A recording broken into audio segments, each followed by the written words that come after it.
चलिए आपको वो सवाल बताते हैं जो प्रमुखता से यूपी एटीएस की टीम रख रही है सीमा हैदर के सामने। सवाल नंबर 1 है, तुम्हारे पास 6 पासपोर्ट कहां से आए? 6 पासपोर्ट की जरूरत क्या थी? एक पासपोर्ट से काम चल जाता है। तो अगर 6 पासपोर्ट है तो ये शक के दायरे में खड़ा करता है। दूसरा सवाल, फर्जी आधार कार्ड कैसे बनवाया? किसने सपोर्ट किया? फर्जी आधार कार्ड बनवाने की जरूरत क्या आ गई? सवाल नंबर 3, तुमने फोन क्यों तोड़ा और सिम क्यों बदला? और इसी के आगे क्रॉस क्वेश्चन, जाहिर सी बात है फोन टूटा भी तो पाकिस्तान वाला ही टूटा। अगला सवाल मैं आपके सामने रखता हूं, सवाल नंबर 4 है, भारत आने पर इंडियन करेंसी किसने दी? क्योंकि भारत में तो आप पाकिस्तान, दुबई या फिर कहीं और की मुद्रा आप चला नहीं सकते, आपको इंडियन करेंसी चाहिए, वो किसने प्रोवाइड कराई? सवाल नंबर 5 ये कि भारत पहुंचाने में कितने मददगार हैं? दुबई, नेपाल, पाकिस्तान से किसने सपोर्ट किया? ये सारे सवाल। सवाल नंबर 6, पाकिस्तान से दुबई, दुबई से नेपाल और नेपाल से भारत कैसे आई? क्योंकि आमतौर पर यह उतना आसान नहीं है जितनी आसानी से इस रूट के बारे में मैंने बता दिया। सवाल नंबर 7 है, भाई के पाकिस्तान आर्मी में होने को लेकर। अगला सवाल है कि सचिन के संपर्क से पाकिस्तान से आई या दुबई से? क्योंकि कई सारी थ्योरीज ये हैं कि दुबई में फिलहाल ये मौजूद थी और दुबई से नेपाल और नेपाल से हिंदुस्तान आ गई। सवाल नंबर 9, हिंदू रीति रिवाजों के बारे में इतनी जानकारी कैसे, जबकि मुस्लिम सीमा हैदर तो कैसे इतना सब कुछ जान गई भारतीय परंपरा के बारे में, हिंदू धर्म, पूजा पाठ के बारे में? सवाल नंबर 10, शुद्ध हिंदी, अच्छी अंग्रेजी कहां से सीखी? जबकि दावा यह कि 5वीं पास, और दावा यह भी कि 5वीं भी नहीं, कभी स्कूल ही नहीं गई, मार्केट तक अकेले नहीं जाना, उसके बाद इतनी फ्रेंड। चलिए तमाम सहयोगी हमारे साथ जुड़े हुए हैं। आप देखिए श्वेता और मोहित तो हमारे साथ जुड़े हुए हैं। मोहित, 10 सवाल हमने टेलीविजन स्क्रीन पर रखे, वो 10 सवाल अभी भी हैं। 5वीं पास लेकिन अंग्रेजी बोल लेना, कभी घर से बाहर नहीं निकलना तो दुबई पहुंच जाना, नेपाल चले आना, नेपाल से हिंदुस्तान चले आना, किन किन लोगों के संपर्क में आई, कितने मददगार हैं, पाकिस्तान से किसने फीड किया, भारतीय परंपरा के बारे में इतनी जानकारी कैसे जबकि मुस्लिम रही?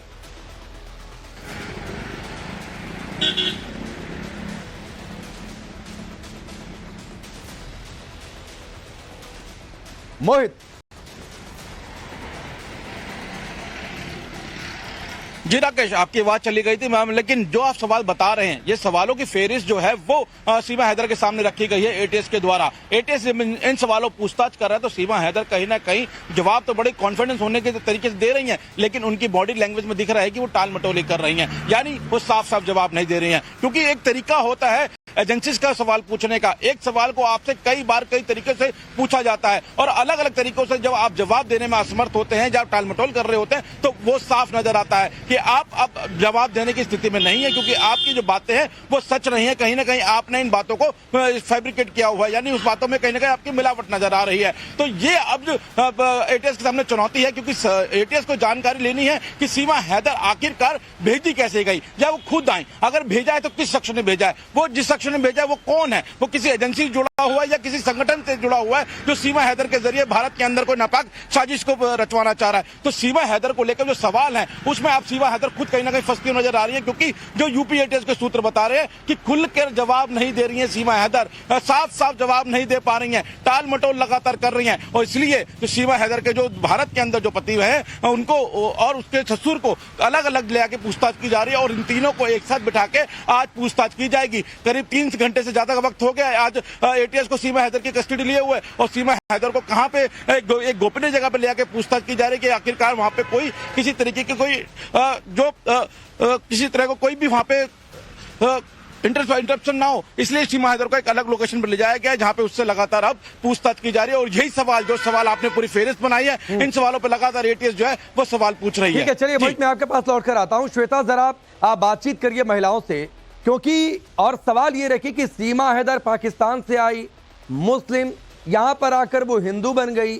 हिंदू बन जाना, फैसला कर लेना एक अलग बात, लेकिन कैसे साड़ी पहनकर सिर पर पल्लू भारतीय परंपरा के हिसाब से पूजा पाठ कैसे करना है, ये सारी बातें बिना ट्रेनिंग के आसानी से नहीं सीखी जा सकती हैं, तो किसी ने तो सिखाया।